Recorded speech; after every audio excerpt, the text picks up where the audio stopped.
meramal itu tidak ada. Sekarang kenapa banyak ramalan? Soal kayak menjadi kacu. Nah, bahasa kita bukan bahasa peramal.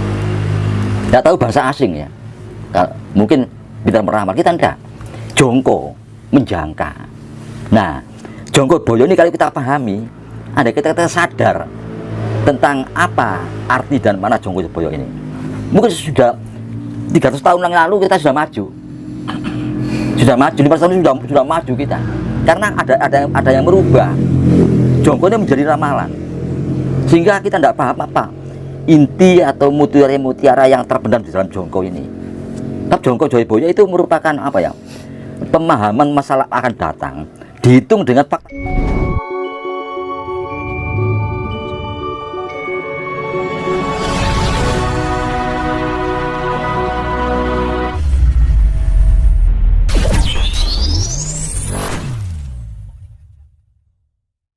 Singosari, putra dari Ken Arok. Cita-cita Ken Arok pada tahun 1400. Nah, berapa banyaknya? Nah, inilah maka semua negara selalu terjadi pemberontakan dari garis raja-raja pendiri itu. Lahirlah di sini satu tekad, satu kehendak, satu reformasi ya, kehendak reformasi dari setiap ilmuwan untuk mereformasi keadaan. Timbullah demokrasi. Demokrasi yang pada intinya bahwa pengganti pimpinan atau penguasa bukan lagi keturunan tapi dipilih. Nah, dipilih karena sudah tidak mungkin lagi kalau keturunan timbul pemberontakan lagi, dipilih. Nah, walaupun tidak dipahami, disadari dan tidak disadari, yang menjadi calon-calon yang dipilih ini masih garis keturunan dari yang di atas, masih garis, masih cucu-cucu daripada pendirinya tadi. Coba masyarakat tidak akan paham, tidak akan mengurut. Calonnya ini presidennya 5 misalnya, presiden dan wakil presidennya 3, berarti 6 presiden dan wakil presiden. Siapa ini? Ya orang yang waktu itu memang dianggap layak dicalonkan dan mencalonkan. Tapi kalau terus ke belakang, ini tidak jauh daripada keturunan para raja-raja dulu. Nah, itu di mana-mana, di mana-mana. Nah, ini yang sering terjadi, maka timbullah demokrasi dengan jadi pilihan itu. Nah, ini sekarang kembali kepada Babat Tanah Jawi tadi, di mana pada akhir Majapahit itu timbul satu cerita, legenda atau fakta sejarah tentang Tadalpolo Genggong. Ini tidak jauh dari seorang ilmuwan untuk membeber tentang perubahan dari kerajaan ke demokrasi tadi, dari kerajaan ke demokrasi, tidak jauh dari itu. Nah, oleh karena itu menyebut tentang Brawijaya terakhir. Nah, Brawijaya terakhir tersingkir lari ke timur, akhirnya karena kalah perang dengan anaknya, dengan putranya, akhirnya dikejar oleh Sunan Kalijogo atas perintah Raden Patah. Nah, terus di situ terjadi dialog antara Kalijogo dengan Brawijaya dan terakhir Brawijaya dengan Tadalpolo Genggong. Nah, ini siapa? Ada yang menunjuk itu Kertabumi, ada yang menunjuk itu Kertawijaya, ada yang menunjuk itu Girindawardana. Brawijaya terakhir ini tidak terpecahkan. Nah, kalau dipelajari secara dari kacamata sejarah sulit. Nah, artinya kita kembali kepada pandangan-pandangan spiritual, filsafat, bahwa ini monolog antara jati diri sang Brawijaya ini dengan akunya, Kalau tidak ditarik ke situ, dari sisi sejarah sulit untuk diketemukan bahwa yang dimaksud dengan Brawijaya lari ke timur untuk minta bantuan ke Pulau Bali karena terdesak oleh putranya. Ini siapa? Brawijaya yang mana ini? Tidak bisa ketemu. Dan di situ putra dari Kertawijaya banyak sekali keturunannya ini, banyak sekali.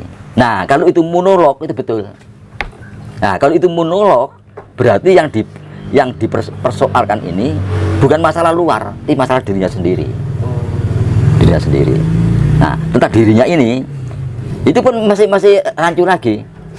Dikaitkan dengan bagaimana Brawijaya ini oleh Sunan Kalijogo ditarik ke Islam. Sementara dia itu Hindu, katakanlah atau Jawa. Nah, akhirnya terjadilah dialog. Akhirnya dalam dialog ini Brawijaya menerima untuk masuk ke agama Rasul Islam. Dengan menerima, Satu Palon tidak terima. Terjadi dialog kedua. Akhirnya Satu Palon meninggalkan Brawijaya dengan pesan, "Apas, saya akan kembali 500 tahun lagi." Ini monolog. Nah, ini kalau dipecahkan secara monolog, kita akan menemukan mutiara-mutiaranya. Apa yang dimaksud dengan ini? Dialog ini. Nah, ini kalau dibiarkan, bisa terjadi pemikiran yang berbeda di antara kita. Bahkan juga ada sinar-sinar atau tanda-tanda kertaan.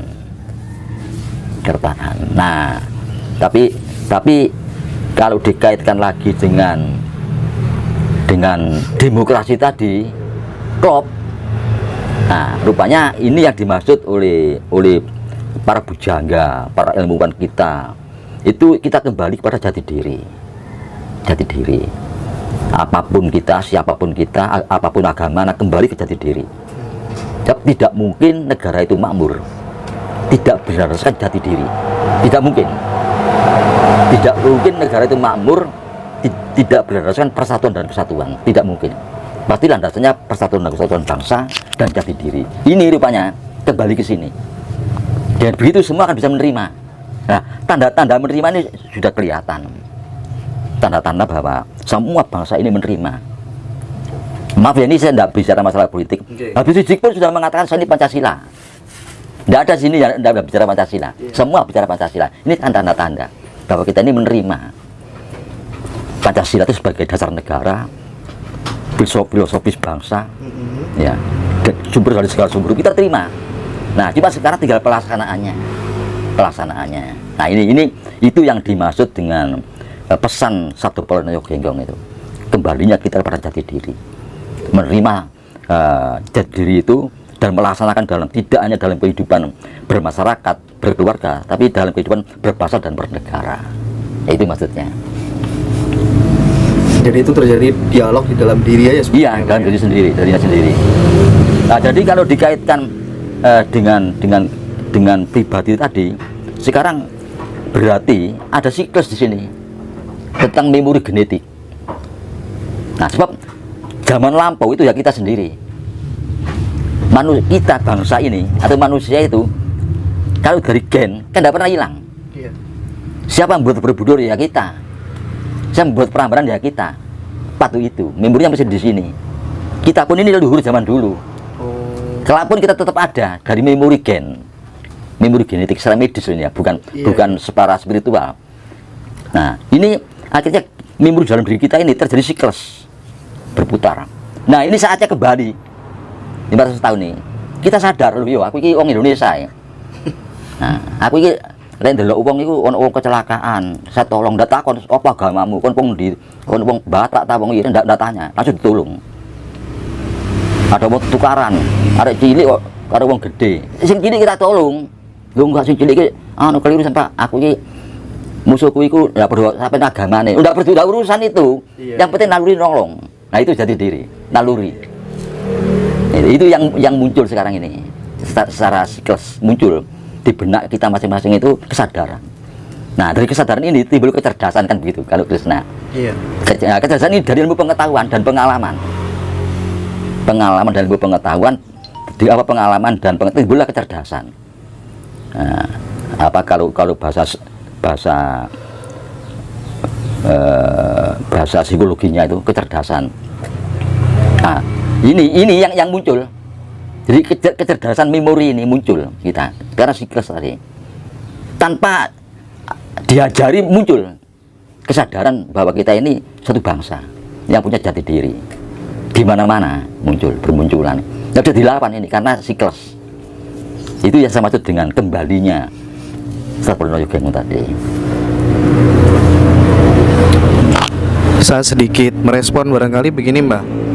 Kita tahu bangsa Yahudi itu kan cerdas-cerdas, ya kan? Ya. Ada tesis juga yang mengatakan bahwa sumbernya mereka itu ya dari kita sendiri, begitu. Nah, ada kalau kita komparasikan begitu luar biasa kecerdasan mereka itu kan dikenal oleh dunia gitu. Nah, jangan-jangan ada sesuatu yang disembunyikan, Mbak. Bagaimana supaya kemudian orang Jawa khususnya tidak mengetahui cara untuk kemudian memberikan sebuah treatment kepada diri agar benar-benar kita dikaruniai sebuah kecerdasan yang luar biasa. Nah, kalau dari perspektif Mbah Gatot sendiri, caranya bagaimana sih sebenarnya supaya otak itu kemudian bisa cerdas sehingga bingung terhadap sesuatu hal misalnya tentang kesejatian dan lain sebagainya. Oh, kita ketemu sendiri. Itu treatmentnya bagaimana, Mbah? Kan apa ya, kehidupan kita bersama sebagai manusia ini kan tidak selalu mulus ya, kalau dikaitkan dengan antar bangsa. Ada juga ganjalan-ganjalan. Nah, cuma kembali tergantung kesadaran dan kecerdasan kita. Nah, memang tidak mustahil karena hidup ini yang dicari kan pangan ya. Orang itu harus makan. Tidak boleh orang itu kehilangan makanan sehingga berebut panganan. Nah, di Jawa itu jelas sandang pangan, papan. Tiga ini pokok. Ini buat rebutan. Bukan kita butuh pesawat terbang, butuh satelit. Karena pokok pertama itu sandang pangan, papan. Ini yang jadi rebutan sampai sekarang. Nah, karena perebutan itu, maka tidak mustahil gesekan antar bangsa, antar kepentingan. Sehingga bangsa yang mampu mendahului gerak, dia yang menang. Mampu memahami sesuatu yang pertama, dia menang. Dipaham tentang sesuatu yang pertama, dia menang. Gerak dulu, dia menang. Nah, itu orang berdagang aja. Dapat informasi pertama bahwa barang ini dekono larang, dekono menjadi murah, dibawa ke sana. Ini pertama kali dengar, dia menang. Dan dia gerak dulu, dia mesti menang. Ada juga menyangkut tentang peradaban manusia dan kemajuan manusia. Rupanya kita kedahuluan kita, sehingga kita terus surut gitu. Gerakan kita surut, terbelakang, tertinggal terus. Informasi juga tertinggal. Kedua, informasi tertinggal, gerak awal juga tidak bisa. Gerakan kita terlalu lamban karena ada tekanan di sini. Nah, tekanan itu kadang-kadang tidak kita sadari. Contoh yang gampang, Jongko Joyoboyo. Nah, ini Jongko Joyoboyo. Ini yang betul itu Jongko Joyoboyo, bukan ramalan. Bangsa kita itu tidak terbiasa meramal, tidak punya naluri meramal, itu tidak ada. Sekarang kenapa banyak ramalan? Sampai menjadi kacau. Nah, bahasa kita bukan bahasa peramal. Tidak tahu bahasa asing ya. Mungkin kita meramal, kita tidak. Jongko, menjangka. Nah, Jongko Boyo ini kalau kita pahami, ada kita sadar tentang apa arti dan mana Jongko Boyo ini. Mungkin sudah 300 tahun yang lalu kita sudah maju. Sudah maju, 5 tahun sudah maju kita. Karena ada yang merubah Jongko ini menjadi ramalan. Sehingga kita tidak paham apa inti atau mutiara yang terpendam di dalam Jongko ini. Tapi Jongko Joyoboyo itu merupakan apa ya? Pemahaman masalah akan datang dihitung dengan fakta yang ada, secara rasional. Lek ini ku ono wong usaha palem. Nah, palem ya, usaha palem. Usaha palem regu. Kulaknya kemana-mana belinya, ke seluruh tanah Jawa, ekspornya ke Eropa. Nah, demikian terjadi perang antara Irak Amerika, maka semua kiriman ke Eropa menjadi batal semua dan jatuhlah pengusaha palem itu. Nah, selang 10 tahun setelah itu, di mana-mana ada pohon palem di sini. Orang bingung, loh, kok ada pohon palem ya? Dari mana? Ini bukan jati diri tanah sini palem itu. Kok banyak pohon palem? Nah, kalau ditelusuri ke belakang, ternyata di sini dulu tempat transit palem.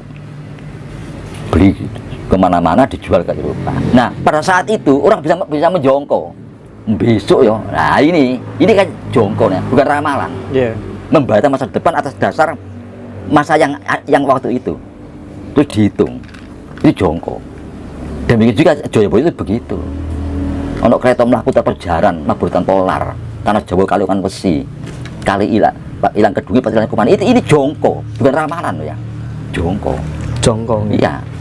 Akhirnya ada laboratorium untuk meneliti bagaimana membuat pesawat terbang, membuat mobil. Ini mestinya. Kenapa jadi ramalan?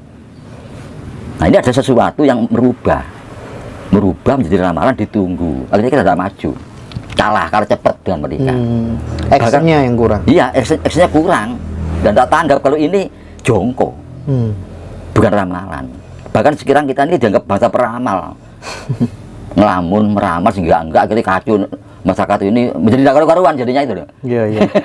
Itu. Iya. Sekarang fakta realitas di dunia ini kan ada dua negara besar yang ingin menjadikan semua negara itu berkiblat kepada dirinya. Yang satu Tiongkok, satunya lagi Amerika begitu Mbak. Iya. Mereka bebas nyetak uang seenaknya sendiri, kemudian kelebihannya itu disuruh, bahasa Jawanya disuruh ngelak negara-negara yang masih miskin dan berkembang begitu. Nah, melihat kenyataan seperti ini, contoh misalnya siapapun yang jadi presiden di Amerika, entah itu Trump, entah itu Biden, tapi kan kenyataannya memang ya akan tetap menjadikan Indonesia sebagai negara yang budak mereka, baik itu Tiongkok maupun Amerika. Nah, melihat realitas sosial yang seperti ini, pemimpin yang bagaimana harusnya yang dibutuhkan Indonesia supaya kemudian Indonesia itu punya bargaining, nilai tawar yang setara atau barangkali lebih daripada dua negara tersebut, sehingga mimpi untuk menjadikan Indonesia sebagai mercusuar dunia itu tidak mentah di tataran wacana, tapi bisa terwujud secara konkret real. Seperti apa Mbak? Nah, jadi